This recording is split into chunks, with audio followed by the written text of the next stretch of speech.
2025년 11월 8일 이나때 파동 카운팅 주말 Q&A 시작하겠습니다. 우선 여기 오연장 터미널의 진행에 대해서 지금 어디까지 진행이 됐는지 궁금해서 질문들 많이 주셨는데요. 여기까지 A파로 진행을 했고 표준형이죠. 그래서 A파, 그 다음에 B파가 여기까지 진행이 되었고 C파는 여기서 마친 걸로 일단은 봅니다. C파가 여기서 마치려고 하면 제가 얘기 드리는 몇 가지 조건들이 있지 않습니까? 강불 마감, 불강불 마감, 불강 마감. 삼각형이 마감이 되려면 여기는 ABC로 내려왔으니까 이 삼각형이 마감이 돼야 되잖아요. 마감을 하려면 불규칙이 들어가야 됩니다. 강세만 가지고는 마감이 안 되고 연장되는 구간이 많아요. 그래서 불규칙으로 마치거나 불규칙으로 시작했다가 불규칙으로 마치거나 아니면 불규칙했다가 강세로 마감하거나 이렇게 진행이 돼야 되는데 현재 여기 파동은 여기까지 표준형 A, B, C 하고 D 올렸다가 A파 만나고 E를 내립니다. 그런데 이 파가 불규칙으로 마감이 되면 여기 있는 삼각형은 마감될 가능성이 큽니다. 그래서 챙겨보니까 여기가 A, B, C였어요. 그래서 A, B, C, D, A, B, C, D 불규칙 올렸다가 E를 내린 걸로 봐도 될 것 같습니다. 자, 여기 ABC로 내렸으니까 여기까지 C, 불규칙 D, 올린 파동이 D파가 여기서 시작된 ABCD로 진행을 했으니까 불규칙을 만들었다고 보시면 될 것 같거든요. 그럼 여기서 C파가 일단 마감된 걸로 봅니다. 그리고 나서 이제 D파를 진행을 했는데 얘가 이러고 나서 더 올리면 되는데 더 올라가면 여기 있는 파동이 여기가 표준형이 나왔거든요. 그리고 여기에 있는 ABC 어디까지 내려온 파동이 WXY가 되고 또 올라가는 파동 WXY로 올릴 수 있겠습니다. ABC로. 그래서 D파를 더 연장을 할 수도 있어요. 이 파동이 표준형으로 마감하면 마감되겠죠. 여기서 올라가서 진행을 했으면 여기서 마감이 되었을 거고 그렇지 않으면 다시 내려와다가 올라갈 수도 있겠습니다. 현재는 얘가 지금 올라가려고 하는 N지 내려오려고 하는 N지 알 수 없습니다. 그런데 여기가 표준형으로 만약에 마감이 된 게 확인이 된다면 여기가 만약에 ABC라면 A, B, C, D, E로 내린다고 볼 수 있거든요. 그런데 여기가 지금 표준형이기 때문에 내려갈 때는 조금 얘기가 다릅니다. 이게 올라가는 과정이라면 여기가 W 표준형 삼각형 X, Y 하면 여기까지가 X파가 되잖아요. 그러면 W, X하고 Y, A, B, C로 올리면 되거든요. 그러면 여기까지가 D파가 됩니다. 그런데 그렇지 않고 이 상태에서 만약에 얘가 내린다. 이 저점을 깨고 내린다. 내려서 얘를 깬다고 하더라도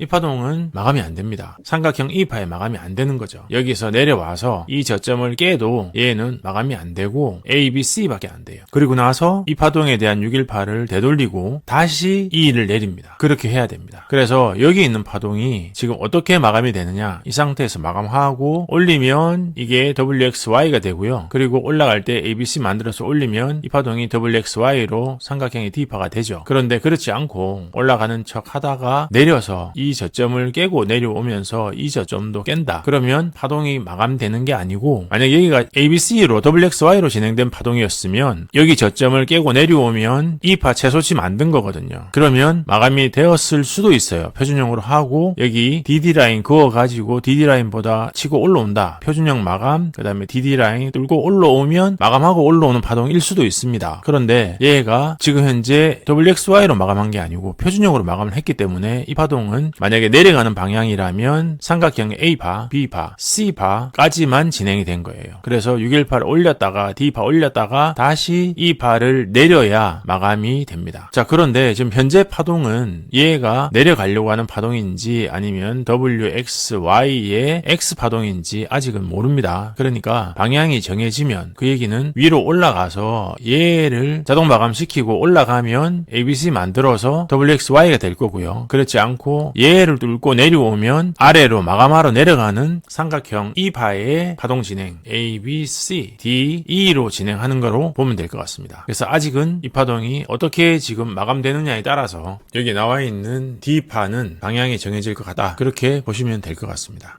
또 한 가지 이제 질문 주신 게 나스닥 파동이 한 번도 올라가지 않고 계속 떨어질 가능성은 없느냐 그렇게 물어보셨어요. 그래서 40% 정도까지 떨어지는 그 파동이 여기까지 떨어지는 거죠. 지금 이 상태에서 바로 떨어질 가능성은 없냐? 파동상으로는 제가 파동 카운팅을 틀리게 한 거를 제외하고는 없습니다. 왜냐하면 마감이 안 됐거든요. 이 세부 파동 카운팅을 일일이 다 안 했을 때는 그럴 수도 있겠다는 생각을 할 수 있죠. 왜냐하면 여기가 A, B, C, D, E로 마감했을 가능성도 있다고 볼 수 있거든요. 그런데 여기를 카운팅을 다 해버렸어요. 그랬더니 여기는 표준형이 나왔습니다. 그러면 얘는 WXY예요. 어찌되었건 얘는 WXY고 WXY는 이 바 마감을 할 수 없다고 보고 있죠. 그런데 문제는 WXY는 이 바 마감을 할 수 없다고 얘기하는 게 이 지구상에 저밖에 없습니다. 아직 어떤 누구도 이 바가 WXY로 마감될 수 없다고 얘기를 한 사람이 없어요. 문제는 그겁니다. 그런데 제가 이제 1초번 카운팅을 해보니까 WXY는 이 바를 마감할 수 없는 게 맞겠다는 생각을 점점 더 하게 됩니다. 그래서 저는 카운팅할 때 WXY는 이 바 또는 A 바는 될 수 없다고 이제 거의 정리를 하고 카운팅을 하고 있기 때문에 저한테 물어보신다면 이 파동은 WXY이기 때문에 이 파동이 마감이 안 되고 마감이 안 된 이유로 이대로 뚫고 내려오지는 못하고 이 저점, 이 5파 시작점은 건드리지 않고 다시 고점을 갱신하러 올라갈 거다. 올라갈 때는 반드시 만약에 여기까지 내려오면 이미 A파를 만났으니까 올라갈 때 ABC로 올라가던 ABCDE로 올라가던 상관이 없겠습니다. 올라갈 수 있다. 그렇게 보고 있습니다. 그 점 참조하시고요. 또 한 가지는 여기서 이제 만약에 이 정도에서 ABC로 파동이 진행을 한다.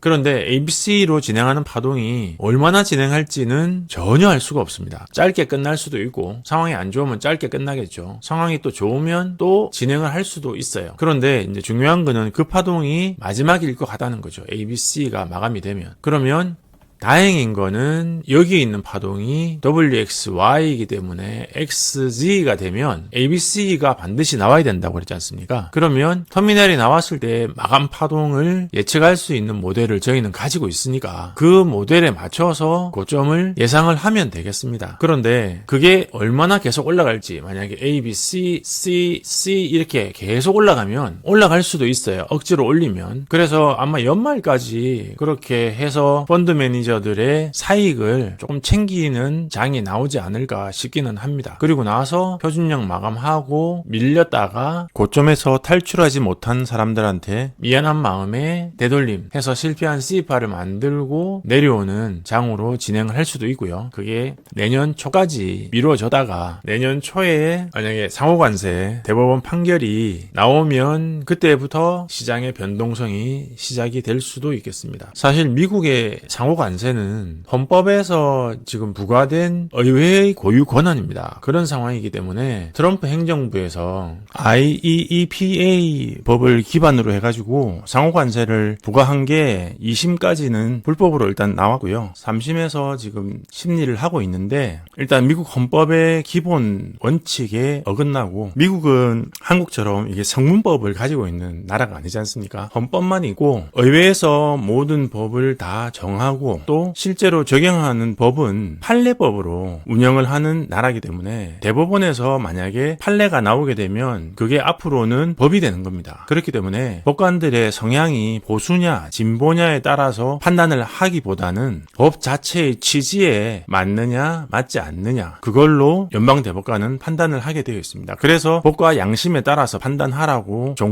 종신제로 테뉴어를 줍니다. 본인이 그만두기 전까지는 임기가 없는 거죠. 그렇게 되어 있기 때문에 불법으로 나올 가능성이 많고 물론 트럼프 행정부는 다시 통상법 301조로 다시 관세를 부과할 거라고 얘기는 하고는 있지만 일단은 관세 환급을 해야 되기 때문에 어떤 데는 한 1,000억 달러 정도 관세 환급을 해야 될 거다. 또 심한 데는 CNN 같은 데서는 1조 달러 정도를 환급을 해야 될 거다. 이렇게 얘기를 하는데 그게 금액이 중요한 게 아니고 이제 정부 지출에 영향을 받게 되는 요소가 된다는 얘기를 드렸지 않습니까? 그러면서 이제 그게 정리될 때까지 그러면서 정부 정책의 엇박자 그리고 프라이빗 크레딧에 대한 문제가 조금씩 쌓여가고 있는 와중에 정부 정책에 대한 문제가 생기고 유동성의 문제가 생기고 하는 것들이 시작될 수도 있어 보인다는 의견을 드린 거였습니다. 자, 만약에 또 다른 뉴스가 나오면 얘기를 또 추가로 드릴 텐데 미국의 법 체계 자체가 성문법이 아니고 불문법, 판례법이기 때문에 그 대법원 판례가 앞으로의 끼치는 영향이 크기 때문에 대법원 판사들은 보수냐 진보냐 그것과는 상관없이 헌법에 준하는 판결을 할 가능성이 높고, 그렇기 때문에 관세 환급의 이슈가 생길 수도 있다고 보고 있습니다. 네, 오늘 댓글에 있는 질문 비트코인하고 나스닥 관련한 답변은 여기까지 하겠습니다. 영상에 공감이 가시면 공감 버튼 눌러주시고, 질문이 있으시면 댓글 남겨주시기 바랍니다. 고맙습니다. 펀더멘탈 관련된 목차 한번 살펴보시고, 만약에 관심이 있으시면 화면 아래 더보기란에 링크 있으니까 연결해서 도움 받으시기 바랍니다.